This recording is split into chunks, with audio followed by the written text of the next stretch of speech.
അനുഗ്രഹിക്കപ്പെട്ട നല്ല സമയത്തിനായി ഞാൻ ദൈവത്തെ സ്തുതിക്കുന്നു, സ്തോത്രം ചെയ്യുന്നു. ദൈവവചനം ശ്രവിച്ചുകൊണ്ടിരിക്കുന്ന എല്ലാ ദൈവമക്കൾക്കും വീണ്ടും വരാമെന്ന് അരുളി ചെയ്തവനായ കർത്താവായ യേശു ക്രിസ്തുവിൻ്റെ തന്നെ നാമത്തിൽ ഞാൻ എൻ്റെ സ്നേഹവന്ദനം അറിയിക്കുന്നു. ഇന്നത്തെ അല്പസമയത്തെ ചിന്തയ്ക്കായി 89-ാം സങ്കീർത്തനം 20-21 വാക്യങ്ങൾ നമുക്ക് വായിക്കാം. ഞാൻ എൻ്റെ ദാസനായ ദാവീദിനെ കണ്ടെത്തി, എൻ്റെ വിശുദ്ധ തൈലം കൊണ്ട് അവനെ അഭിഷേകം ചെയ്തു. എൻ്റെ കൈ അവനോട് കൂടെ സ്ഥിരമായിരിക്കും, എൻ്റെ ഭുജം അവനെ ബലപ്പെടുത്തും. അനുഗ്രഹിക്കപ്പെട്ട വേദവാക്യങ്ങളാണ് നാം കേട്ടത്. NIV ഇംഗ്ലീഷ് വേർഷനിൽ ഈ വാക്യങ്ങൾ എഴുതിയിരിക്കുന്നത് ഇപ്രകാരമാണ്: I have found David my servant, with my secret oil I have anointed him, my hand will sustain him, surely my arm will strengthen him. ദൈവത്തെ അന്വേഷിക്കുന്ന ബുദ്ധിമാനുണ്ടോ എന്ന് കാണുവാൻ ദൈവം സ്വർഗത്തിൽ നിന്ന് മനുഷ്യപുത്രന്മാരെ നോക്കുന്നു എന്ന് 53-ാം സങ്കീർത്തനം 2-ാം വാക്യത്തിൽ രേഖപ്പെടുത്തിയിരിക്കുന്നു. കാലാകാലങ്ങളിൽ ദൈവം ചില വ്യക്തികളെ തന്നെ അന്വേഷിക്കുന്ന ബുദ്ധിയുള്ള മനുഷ്യരെ കണ്ടെത്തിയിട്ടുണ്ട്. അതിൽ ചില വ്യക്തികളാണ് ഹാനോക്ക്, നോഹ, അബ്രഹാം എന്നീ വിശുദ്ധന്മാർ. ദൈവത്തോടുകൂടെ 300 വർഷം ഹാനോക്ക് നടന്നു, അഥവാ ദൈവത്തെ അനുസരിച്ചുകൊണ്ട് ഹാനോക്ക് 300 വർഷം ജീവിച്ചു എന്ന് ബൈബിളിൽ രേഖപ്പെടുത്തിയിരിക്കുന്നു. നോഹ അവൻ്റെ തലമുറയിൽ നിഷ്കളങ്കനായിരുന്നുവെന്ന് ബൈബിളിൽ രേഖപ്പെടുത്തിയിരിക്കുന്നു. അബ്രഹാം ദൈവത്തിൻ്റെ സ്നേഹിതനായിരുന്നുവെന്ന് ബൈബിളിൽ രേഖപ്പെടുത്തിയിട്ടുണ്ട്. ഇവർ ജീവിച്ചിരുന്നപ്പോൾ തന്നെ ദൈവത്തെ അനുസരിച്ചുകൊണ്ട് ദൈവത്തെ പ്രസാദിപ്പിച്ചു എന്ന സാക്ഷ്യം പ്രാപിച്ചവരാണ്. ഇവരെ ഭൂമിയിലുള്ള ആരെങ്കിലും വിശുദ്ധരായി പ്രഖ്യാപിച്ചതല്ല, പിന്നെയോ ദൈവം അവരെ തിരഞ്ഞെടുത്തതാണെന്ന് ദൈവം തന്നെ മോശയെ അറിയിച്ചപ്പോൾ മോശ ആ കാര്യം ഉൽപ്പത്തി പുസ്തകത്തിൽ രേഖപ്പെടുത്തി വെച്ചതാണ്. അതുപോലെ തന്നെയാണ് ദൈവം ദാവീദിനെ തിരഞ്ഞെടുത്തത്. യോഗ്യതകൾ ഉള്ള വ്യക്തികളെയാണ് സാധാരണയായി ദൈവം തിരഞ്ഞെടുക്കുന്നത്. മനുഷ്യൻ നോക്കുന്ന യോഗ്യതകളല്ല ദൈവം തിരഞ്ഞെടുക്കുന്ന വ്യക്തികളിൽ ദൈവം അന്വേഷിക്കുന്നത്. ദൈവത്തെ അന്വേഷിക്കുന്ന വ്യക്തിയാണോ എന്നതാണ് ദൈവം നോക്കുന്ന ഒന്നാമത്തെ യോഗ്യത. അങ്ങനെയുള്ള വ്യക്തികളെ ദൈവം ബുദ്ധിമാൻ എന്നാണ് വിളിക്കുന്നത്. പ്രപഞ്ചത്തിൽ ഒരേ ഒരു ദൈവം മാത്രമേ ഉള്ളൂ. ആ ദൈവത്തെ അന്വേഷിക്കേണ്ട ആവശ്യമുണ്ടോ? ദൈവത്തെ എങ്ങനെയാണ് അന്വേഷിക്കേണ്ടത്? കുറഞ്ഞ പക്ഷം ദൈവത്തിൻ്റെ യോഗ്യതകൾ എന്തെല്ലാമാകുന്നു എന്ന കാര്യം ദൈവത്തെ അന്വേഷിക്കുന്ന വ്യക്തികൾ അറിഞ്ഞിരിക്കണം. ഡ്യൂപ്ലിക്കേറ്റ് ദൈവങ്ങൾ ഇന്ന് അനേകർ ഉണ്ട് എന്ന് നാം മനസ്സിലാക്കണം.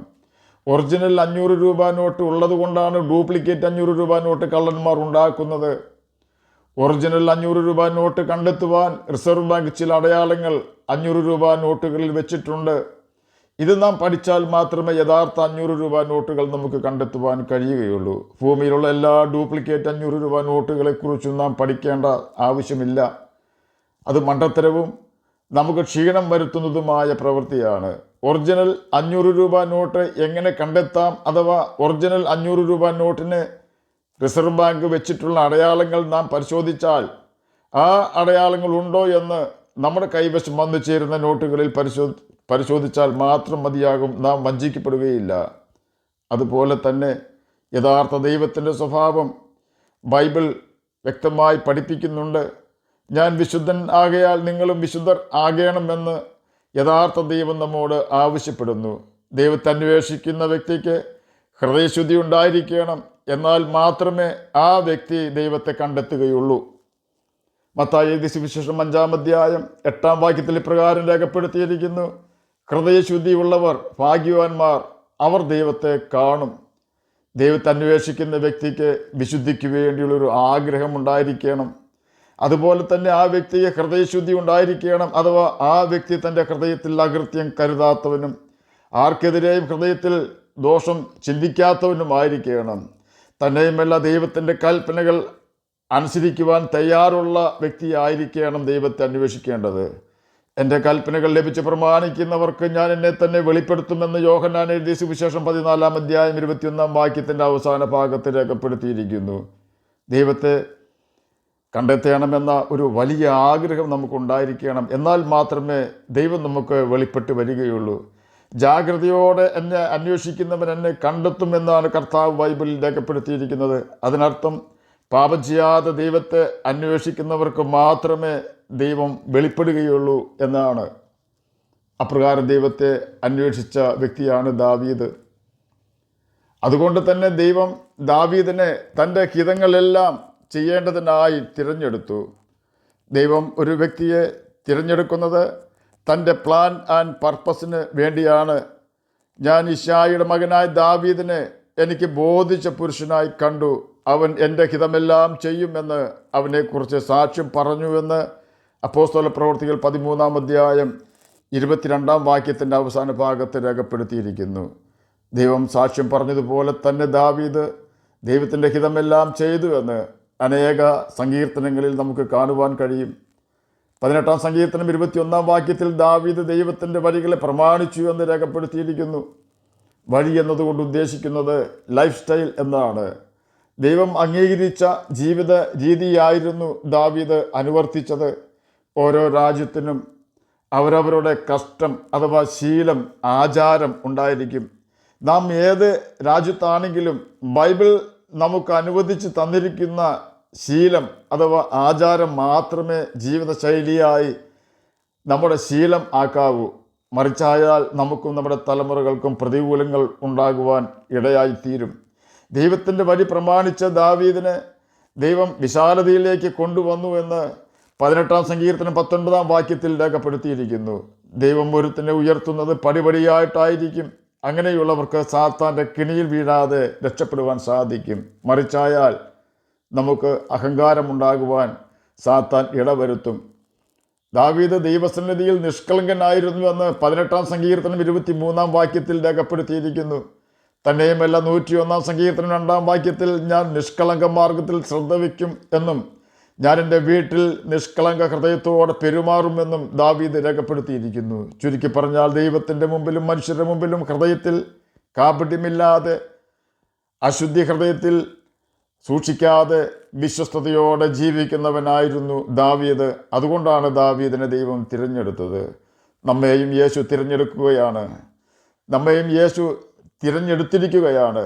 നാം വിശ്വസ്തർ ആയതിനാലല്ല നമ്മെ യേശു തിരഞ്ഞെടുത്തത്. നാം പാപികളായിരുന്നപ്പോൾ തന്നെ തിരഞ്ഞെടുത്തു. എന്നാൽ നാം ഇനി വിശ്വസ്തർ ആയി തെളിയണം. ദാവീദ് വിശ്വസ്തൻ ആയിരുന്നതിനാൽ സകല മേഖലകളിലും ദൈവം ദാവീദിന് ജയം നൽകി കൊടുത്തു. ദൈവത്തിൻ്റെ കരം ദാവീദിന് അനുകൂലമായിരുന്നു. അവൻ്റെ സ്വന്തം ഭവനത്തിലും രാജ്യത്തിലും ധാരാളം പ്രതിയോഗികൾ ഉണ്ടായിരുന്നു. അവൻ്റെ സ്വന്തം മകനായ അബ്ശലോം അവനെ കൊല്ലുവാൻ ശ്രമിച്ചു. അവൻ്റെ പ്രധാനമന്ത്രിയായിരുന്ന അഹിതോഫേൽ അവനെ കൊല്ലുവാനും ചതിക്കുവാനും ശ്രമിച്ചു. ബെന്യാമീനായ ശിമെയി അവനെ ശപിച്ചു. സിംഹവും കരടിയും അവനെ കൊല്ലുവാൻ ശ്രമിച്ചു. എങ്കിലും അവരൊന്നും ദാവീദിൻ്റെ മുമ്പിൽ പിടിച്ചു നിന്നില്ല. മല്ലനായ ഗോലിയാത്ത് ദാവീദിനെ കൊല്ലുവാൻ ശ്രമിച്ചു. എന്നാൽ ദാവീദ് അവനെ കൊന്ന് ഇസ്രായേൽ ജനതയെ രക്ഷിച്ചു.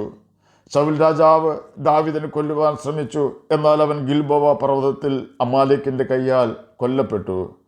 അനേകം ശത്രു രാജാക്കന്മാർ ദാവീദിനെ കൊല്ലുവാൻ ശ്രമിച്ചു. എന്നാൽ ആരെല്ലാം അവനെതിരെ പ്രവർത്തിച്ചുവോ അവരോട് ദൈവം തന്നെ ദാവീദിന് വേണ്ടി യുദ്ധം ചെയ്തു. ദാവീദ് എവിടെ പോയാലും യഹോവ അവനോട് കൂടെ പോകും.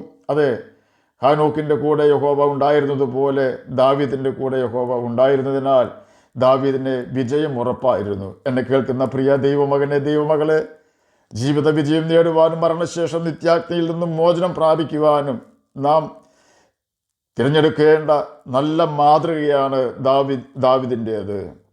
ദൈവം പ്രസാദിക്കുന്നതും സാത്താൻ വിറയ്ക്കുന്നതുമായ ലൈഫ് സ്റ്റൈൽ അഥവാ ജീവിത രീതിയാണ് ബൈബിളിൽ കൂടി ദൈവം മനുഷ്യരായി നമുക്ക് തന്നിട്ടുള്ളത്. ബൈബിളിലെ നല്ല ശീലങ്ങൾ നാം നമ്മുടെ ശീലമാക്കി തീർക്കുമ്പോൾ പാപത്താൽ അന്ധകാരാവൃതമായ ഈ ഭൂമിയിൽ നാം മറ്റുള്ളവരുടെ മുമ്പിൽ ജ്യോതിഷികളെപ്പോലെ തിളങ്ങും എന്നതിന് യാതൊരു സംശയവുമില്ല. നാം ദൈവവചനം അനുസരിച്ചാൽ നമുക്ക് ലാഭമല്ലാതെ നഷ്ടം ഉണ്ടാവുകയില്ല. ദൈവവചനം അനുസരിക്കാതെ പാപം ചെയ്ത് ജീവിക്കുന്ന വ്യക്തികൾ തെറ്റായ മാർഗത്തിൽ കൂടി അനേകം കോടികൾ സമ്പാദിക്കുന്നുണ്ട്. ഓർക്കുക, അവർ അപ്രകാരം സമ്പാദിക്കുന്നതും ദൈവഭയത്തോടെ ജീവിച്ച് ദൈവം കാണിച്ചു തരുന്ന വഴിയിലൂടെ മാത്രം ജീവിച്ച് ദൈവം തരുന്ന നന്മകൾ മാത്രം കൈവശമാക്കി ജീവിക്കുന്ന വ്യക്തികൾ ശേഖരിച്ചു വയ്ക്കുന്ന സമ്പാദ്യവും അളന്നു നോക്കിയാൽ അളന്ന് കഴിയുമ്പോൾ രണ്ടു കൂട്ടർക്കും തുല്യമായിരിക്കും. അല്പം കുറയുന്നുണ്ടെങ്കിൽ അന്യായമായി പണം സമ്പാദിക്കുന്നവർക്ക് മാത്രമായിരിക്കും. ആകയാൽ ബൈബിളിൽ നാം അനുസരിക്കുവാനായി ദൈവം തൻ്റെ ദാസന്മാരിൽ കൂടി എഴുതി വെച്ചിട്ടുള്ള കൽപ്പനകൾ കൃത്യമായി ആചരിച്ചുകൊണ്ട് ഈ ഭൂമിയിൽ ജ്യോതിഷികളെ പോലെ തിളങ്ങുകയും മരണശേഷം നിത്യജീവൻ അവകാശികളായി തീരുകയും ചെയ്യാം.